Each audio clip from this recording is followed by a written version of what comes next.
देशों से लगातार कई सारी खबरें ऐसी आ रही हैं जिसके ऊपर बात करना लाजमी हो चुका है, क्योंकि अमेरिका लगातार अपने तानाशाही रवैये से हर मुल्क पर नकेल कसने की तैयारी कर रहा है। तो कभी अमेरिका भारत सरकार को धमकी देता है और भारत सरकार उसकी धमकी के आगे उनको मेडिसिन मुहैया करा देती है।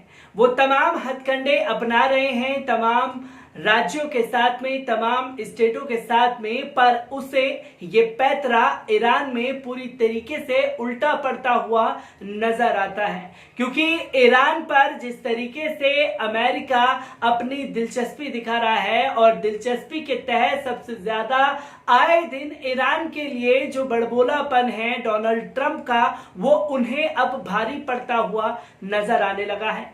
जहां अमेरिका ये चाहता है कि ईरान पे पूरी तरीके से नकेल कसी जाए ताकि तेलों पर उसका कब्जा हो जाए। इराक में जो तेल है, इराक में क्या कुछ कहा ये सभी कोई जानते हैं। उसी तरह से ईरान को बर्बाद करने के लिए तमाम पैतरे अमेरिका अपनाता हुआ नजर आ रहा है। तो इसी के ऊपर ईरान ने भी साफ तौर पर अमेरिका को चेता दिया है कि वो न्यूयॉर्क या खाड़ी देश समझने की गलती ना करें। अगर वार हुआ तो युद्ध की शुरुआत तो आप करेंगे, पर खत्म ये युद्ध कब होगा ये फैसला सिर्फ ईरान करेगा।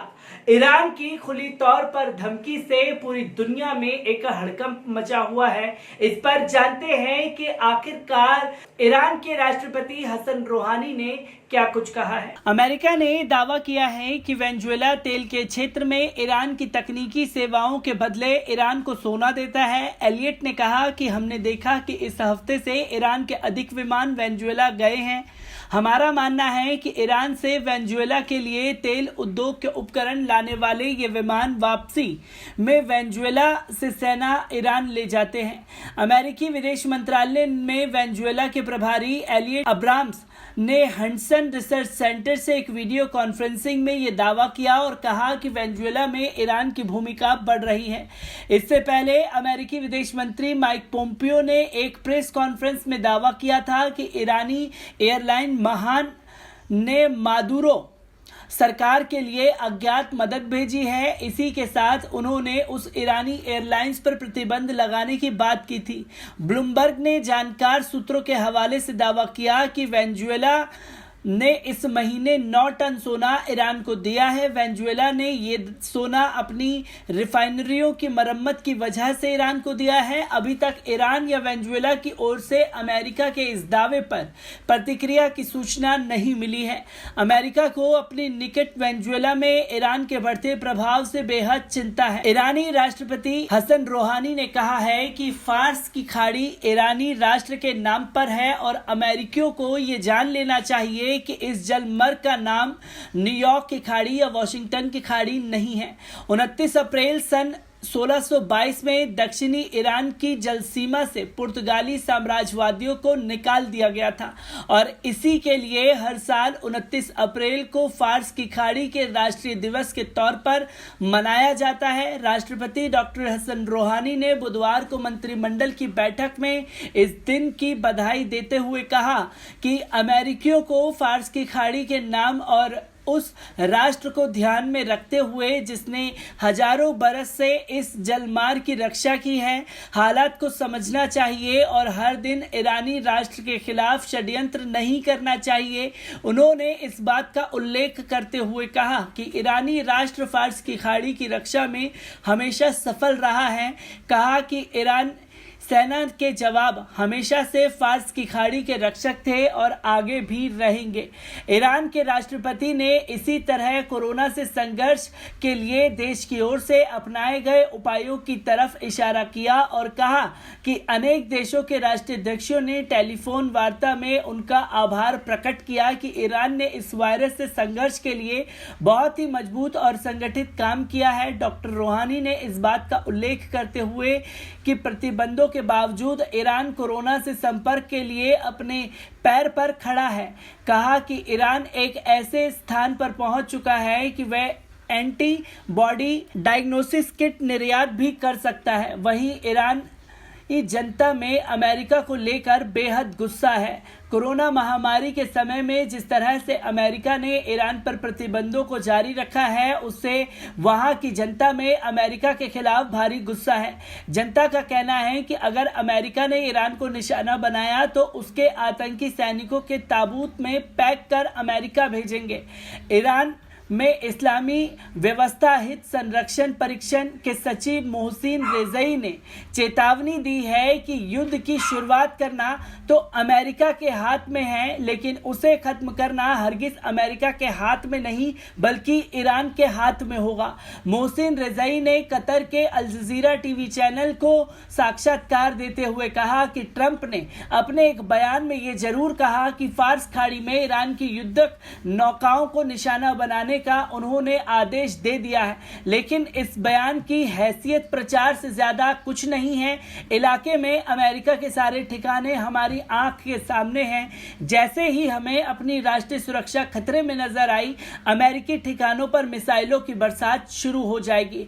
मोहसिन रेज़ई ने कहा कि हम अमेरिका से कोई जंग शुरू नहीं करेंगे, लेकिन वॉशिंगटन ने कोई युद्ध छेड़ा तो वह युद्ध कब और कैसे समाप्त होगा, ये फैसला ईरान के हाथ में होगा। मोहसिन रेज़ई ने कहा कि बहुत जल्द ईरान पर हथियारों की खरीदारी के संबंध में लगे अंतर्राष्ट्रीय प्रतिबंध समाप्त हो जाएंगे, जिसके बाद हमें हथियार खरीदने से कोई नहीं रोक सकेगा। कुछ अरब सरकारें अमेरिका को गुंडा टैक्स अदा करती है। ये सरकारें शांति की हर पहल और प्रस्ताव का विरोध करती हैं और बेवजह ईरान से दुश्मनी पर अड़ी हुई है। इस्लामी क्रांति के वरिष्ठ नेता ने कहा कि फार्स की खाड़ी की सुरक्षा बनाए रखने में ईरान की महत्वपूर्ण भूमिका है। आयतुल्ला उज़्मा सैयद अल खामेनी ने कहा कि क्षेत्र में विदेशियों की उपस्थिति से हर उस पहल को खतरा है जिससे क्षेत्रीय लोगों को लाभ पहुंच सकता है। अपने एक ट्वीट में इस्लामी क्रांति के वरिष्ठ नेता ने कहा कि फार्स की खाड़ी उन राष्ट्रों से संबंधित है जो वहां पर है और इसकी सुरक्षा को सुनिश्चित बनाने की जिम्मेदारी भी उन्हीं की है। उन्होंने कहा कि फार्स की खाड़ी में लगने वाली अपनी लंबी तटवर्ती सीमाओं के दृष्टिगत हम इसकी सुरक्षा में अपनी भूमिका निभाएंगे। ईश्वर की कृपा से हम अपना काम करेंगे। यह हमारा ऐतिहासिक, भौगोलिक और क्षेत्रीय कर्तव्य है। वरिष्ठ नेता का कहना था कि जब तक विदेशी सैनिक फार्स की खाड़ी में मौजूद है, उस समय तक क्षेत्रीय राष्ट्रों के लिए तर्कसंगत नीतियां नहीं बनाई जा सकती। इससे पहले ईरान के राष्ट्रपति डॉक्टर हसन रूहानी ने साफ शब्दों में अमेरिका को याद दिलाते हुए बताया था कि यह जलमार्ग किससे संबंधित है। उन्होंने कहा था कि फार्स की खाड़ी ईरानी राष्ट्र के नाम पर है। उनका कहना था कि अमेरिकियों को यह जान लेना चाहिए कि इस जलमार्ग का नाम न्यूयॉर्क की खाड़ी या वॉशिंगटन की खाड़ी नहीं बल्कि फार्स की खाड़ी है। तो दोस्तों, आपने देखा कि ईरान वेनेजुएला से संबंध बना रहा है। वेनेजुएला ने सोना भेजा ईरान को तो अमेरिका ने अपनी प्रतिक्रिया जारी कर दी। अमेरिकी विदेश मंत्री माइक पोम्पियो ने इसके ऊपर आकर के बयान दिया और ये बताने की कोशिश की कि वेनेजुएला जो है वो ईरान की मदद कर रहा है। ईरान के एयर्स पर बैन लगना चाहिए, वो कहीं भी नहीं जाना चाहिए। पर इसी को लेकर के ईरान और वेनेजुएला की तरफ से कोई प्रतिक्रिया नहीं आई है।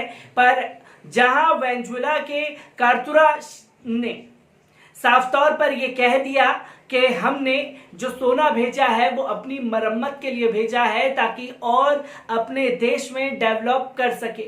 पर इस बात को अलग मायने देने की कोशिश की गई तो वहीं डोनाल्ड ट्रंप लगातार ईरान के खिलाफ जहर उगलते हुए नजर आते हैं। पर ईरान की जनता हो, चाहे राष्ट्रपति हो, चाहे आयतुल्ला खमेनी हो, चाहे कोई भी अधिकारी हो, हर कोई ईरान के राष्ट्रपति के साथ कंधे से कंधा मिला करके खड़ा हुआ है। और जब जनता का ईरान को साथ मिला है तो वो साफ तौर पर ये कहते हुए नजर आए कि अमेरिका बिल्कुल भी गलती न्यूयॉर्क या खाड़ी देश समझने की हमें ना करे और अगर हमें या हमारी जनता पर कोई वार हुआ तो इसका खामियाजा अमेरिका को भुगतना पड़ेगा और अमेरिकी सैनिक आएंगे तो ठीक ठाक, पर ताबूतों में पैक हो करके उनकी लाशें जाएंगी। एक खुले तौर पर ईरान की धमकी से एक हड़कंप मच गया है अमेरिका सेना में भी और अमेरिका सरकार में भी, और देखने वाली बात होगी कि डोनाल्ड ट्रंप इस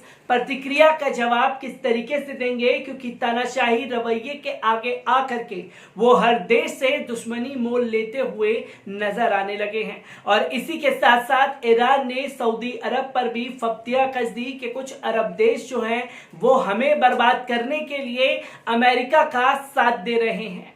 पर जो दावे ईरान की तरफ से किए गए वो यकीनन चिंता का विषय बने हुए हैं, और अगर ये युद्ध ईरान और अमेरिका का होता है उससे दुनिया में कितना बड़ा नुकसान होगा ये भी देखने वाली बात होगी। मैं ईरान से जुड़ी तमाम खबरों को लेकर के आप लोगों के सामने हाजिर होता रहूंगा। तब तक के लिए दीजिए मुझे इजाजत। शुक्रिया।